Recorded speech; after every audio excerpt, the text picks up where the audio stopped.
Okay, so today we're going to talk about elapsed time. And I'm going to show you how to use a time number line to make 60 in order to do that. The first thing I want to go over is a common misconception that students have. It is that students confuse the hour hand and a minute hand on a clock.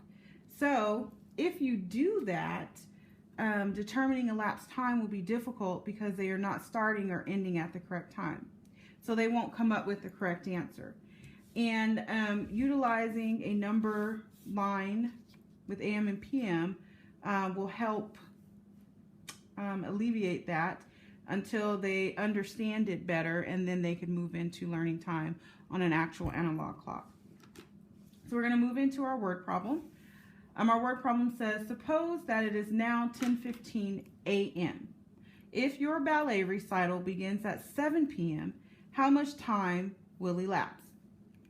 So the first thing we want to do is go ahead and pay attention to the times that they have. They have 10:15 and they have 7 p.m. and they want to know how much time has elapsed between those two times. So if we look at our number line here, the first thing we want to do is mark our 10:15 a.m. time. So we look for the a.m. and we go across to 10, and then they're broken down again in 15-minute increments. So there's 10:15 there. So we want to go ahead and mark that. Okay. Now we want to look at the next time, which is 7 p.m. All right, we're going to come on down to our p.m. and we're going to go all the way over to 7.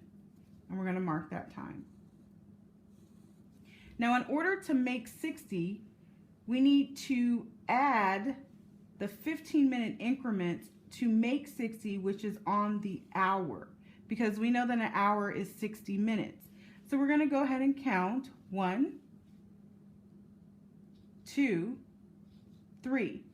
So we went 1, 2, 3 jumps, and if 15 plus 15 plus 15 more, that equals 45. Okay? And now, once we hit that hour, we're going to go ahead and do our next jumps to go all the way to 7 p.m. So we start at the 11, and that's 1. Come on down here. 2, 3, 4, 5, 6, 7, 8. So now virtually what we can do is go ahead and count up how many hours we have, okay? We're going to count those. This was 1, 2, 3, 4, 5, 6, 7, 8. So we have 8 hours, and then we can't forget about the 3 little jumps that we made here, and those are going to be our minutes. Okay? And we see we have 45 minutes. So there we have our answer. The time that elapsed between 10:15 a.m. and 7 p.m. is 8 hours and 45 minutes. There we go.